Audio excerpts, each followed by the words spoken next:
ಶಾಲೆಗಳಲ್ಲಿ ನಾವು ಪಠ್ಯಕ್ಕೆ ಎಷ್ಟು ನಾವು ಪ್ರಾಮುಖ್ಯತೆ ಕೊಡ್ತೀವಿ, ಪಠ್ಯೇತರ ಚಟುವಟಿಕೆಗಳಿಗೂ ಅಷ್ಟೇ ಪ್ರಾಮುಖ್ಯತೆ ನಾವು ಕೊಡಬೇಕಾಗಿದೆ.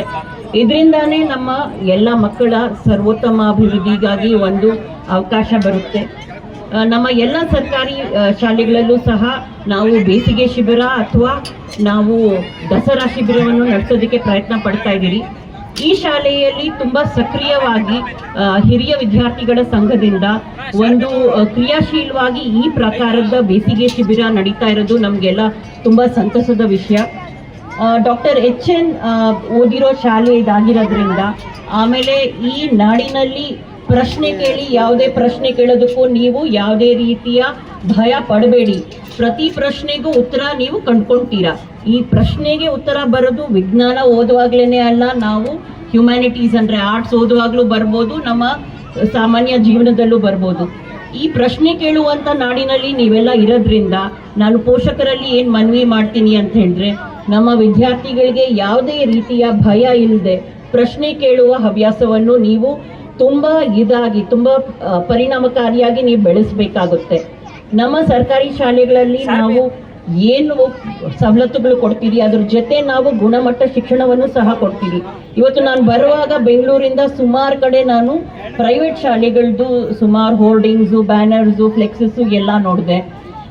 ಖಾಸಗಿ ಶಾಲೆಗಳಲ್ಲಿ ಯಾವ ರೀತಿ ಶಿಕ್ಷಣ ನಡೀತಾ ಇದೆ, ಕೆಲವುದರಲ್ಲಿ ಒಳ್ಳೆ ಶಾಲೆಗಳು ಇದೆ, ಬಟ್ ನಮ್ಮ ಸರ್ಕಾರಿ ಶಾಲೆಗಳಲ್ಲೂ ಅದಕ್ಕಿಂತ ಚೆನ್ನಾಗಿ ಒಳ್ಳೆ ಗುಣಮಟ್ಟ ಶಿಕ್ಷಣವನ್ನು ಕೊಡೋದಕ್ಕೆ ನಾವು ಇವಾಗ ಪ್ರಯತ್ನ ಪಡ್ತಾ ಇದ್ದೀರಿ. ಹಿರಿಯ ವಿದ್ಯಾರ್ಥಿಗಳ ಸಂಘ ಎಲ್ಲೆಲ್ಲಿ ಕೈ ಜೋಡಿಸಿದೆ, ಎಲ್ಲೆಲ್ಲಿ SDMCಗಳು ನಮ್ಮ ಜೊತೆ ಕೈ ಜೋಡಿಸಿದೆ ಅಂತ ಕಡೆಯೆಲ್ಲ ನಾವು ತುಂಬ ಉತ್ತಮವಾಗಿ, ಅಂದರೆ ಕಮ್ಯುನಿಟಿದು ಯಾವಾಗ ನಮಗೆ ಸಮಾಜದ ಸಹಭಾಗಿತ್ವ ಇದೆ ಅಂತ ಕಡೆಯೆಲ್ಲ ತುಂಬ ಉತ್ತಮವಾಗಿ ನಾವು ನಮ್ಮ ಶಾಲೆಗಳನ್ನ ಅಭಿವೃದ್ಧಿಪಡಿಸೋದಕ್ಕೆ ಅವಕಾಶ ಆಗಿದೆ. ಈ ನಮ್ಮ ಸರ್ಕಾರಿ ಮಾದರಿ ಹಿರಿಯ ಪ್ರಾಥಮಿಕ ಶಾಲೆ ಹೊಸೂರು ಇವಾಗ ಕರ್ನಾಟಕ ಪಬ್ಲಿಕ್ ಶಾಲೆಯಾಗಿ ಅಭಿವೃದ್ಧಿಪಡಿಸಲಾಗುತ್ತಿದೆ ಈ ವರ್ಷದಿಂದ. ಸೊ ಈ ನಿಟ್ಟಿನಲ್ಲಿ ಇವಾಗ ಯಾವ್ಯಾವ ಪೋಷಕರು 8ನೇ ತರಗತಿನಲ್ಲಿ ಅವರು ಮಕ್ಕಳಿದ್ದಾರೆ, ಆ ಮಕ್ಕಳನ್ನೆಲ್ಲ ಇದೇ ಶಾಲೆಯಲ್ಲಿ ನೀವು ಕಂಟಿನ್ಯೂ ಮಾಡಬೇಕಾಗಿದೆ. ಈ ಶಾಲೆಯಲ್ಲೇ ನಾವು ಸಂಪೂರ್ಣವಾಗಿ ಶಿಕ್ಷಕರನ್ನು ಸಹ ಕೊಟ್ಟು ನಿಮ್ಮ ಮಕ್ಕಳ ವಿದ್ಯಾಭ್ಯಾಸವನ್ನು ಕಂಟಿನ್ಯೂ ಮಾಡೋದಕ್ಕೆ ಇಲ್ಲಿ ನಾವು ಅವಕಾಶ ಮಾಡಿಕೊಡ್ತಾ ಇದ್ದೀರಿ. ಈ ಶಾಲೆಯಲ್ಲಿ ತುಂಬಾ ಹೆಚ್ಚು ಸಂಖ್ಯೆಯಲ್ಲಿ ದಾಖಲಾತಿ ಅಭಿವೃದ್ಧಿ ಆಗ್ತಾ ಇರೋದು ನಮಗೆ ತುಂಬಾ ಸಂತೋಷದ ವಿಷಯ. ಅದೇ ರೀತಿ ಈ ಜಿಲ್ಲೆಯಲ್ಲಿ ಎಲ್ಲೆಲ್ಲಿ ಸರ್ಕಾರಿ ಶಾಲೆಗಳಿದೆ, ನಮ್ಮ ಸರ್ಕಾರಿ ಪದವಿ ಪೂರ್ವ ಕಾಲೇಜುಗಳಿದೆ, ಅಲ್ಲೂ ಸಹ ಇದೇ ರೀತಿ ದಾಖಲಾತಿ ಆಗಬೇಕು. ಜಿಲ್ಲಾಧಿಕಾರಿಗಳು ಮತ್ತು ಮುಖ್ಯ ಕಾರ್ಯನಿರ್ವಾಹಕ ಅಧಿಕಾರಿಗಳು ಇದಕ್ಕೆ ಸಂಪೂರ್ಣ ರೀತಿಯಲ್ಲಿ ಮತ್ತು ನಮ್ಮ DDPI ಮತ್ತು DDPU ಸಹ ಸಂಪೂರ್ಣ ರೀತಿಯಲ್ಲಿ ಇದಕ್ಕೆ ಏನು ಗುಣಮಟ್ಟಕ್ಕೆ ತರಬೇಕು ಅದನ್ನ ಖಂಡಿತ ತರ್ತಾರೆ.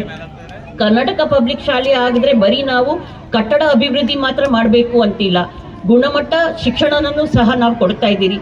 ಕಂಪ್ಯೂಟರ್ ಶಿಕ್ಷಣ ಇರ್ಬೋದು, ಇಂಗ್ಲಿಷ್ ಮಾಧ್ಯಮದಲ್ಲೂ ಸಹ ಶಿಕ್ಷಣಕ್ಕೆ ಅವಕಾಶ ಇರುತ್ತೆ, ಸ್ಕಿಲ್ ಎಜುಕೇಷನ್ಗೆ ಅವಕಾಶ ಇರುತ್ತೆ. ಅದಲ್ಲದೆ ಅಕ್ಕಪಕ್ಕ ಗ್ರಾಮಗಳಿಂದ ಎಲ್ಲಿ ವಿದ್ಯಾರ್ಥಿಗಳು ಬರಬೇಕಾಗಿದೆ ಅಲ್ಲಿಗೆ ನಾವು ಉಚಿತ ಸಾರಿಗೆ ವ್ಯವಸ್ಥೆಯನ್ನು ಸಹ ನಾವು ಅವಕಾಶ ಮಾಡಿಕೊಡ್ತಾ ಇದ್ದೀರಿ.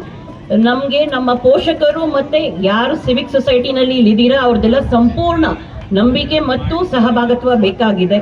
ನಿಮ್ಮೆಲ್ಲರ ಸಹಭಾಗಿತ್ವವನ್ನು ಕೋರುತ್ತಾ ನಿಮ್ಮ ಜೊತೆ ನಾವು ಪರಿಶ್ರಮ ಮಾಡ್ತೀರಿ ಅಂತ ಹೇಳುತ್ತಾ ಎಲ್ಲರಿಗೂ ಅಭಿನಂದನೆಗಳು. ಇವತ್ತು ಮಕ್ಕಳು ಯಾರ್ಯಾರು ಇಲ್ಲಿ ಏನು ಈ ಬೇಸಿಗೆ ಶಿಬಿರದಲ್ಲಿ ಕಲಿತು ಅವರು ಕಲೆಯನ್ನು ಪ್ರದರ್ಶಿಸ್ತಾರೆ ಅವರಿಗೆಲ್ಲ ಅಭಿನಂದನೆಗಳು ಮತ್ತು ಅವರ ಪೋಷಕರಿಗೆಲ್ಲ ಸಹ ಅಭಿನಂದನೆಗಳನ್ನು ಸಲ್ಲಿಸುತ್ತಾ ನಮಸ್ತೆ.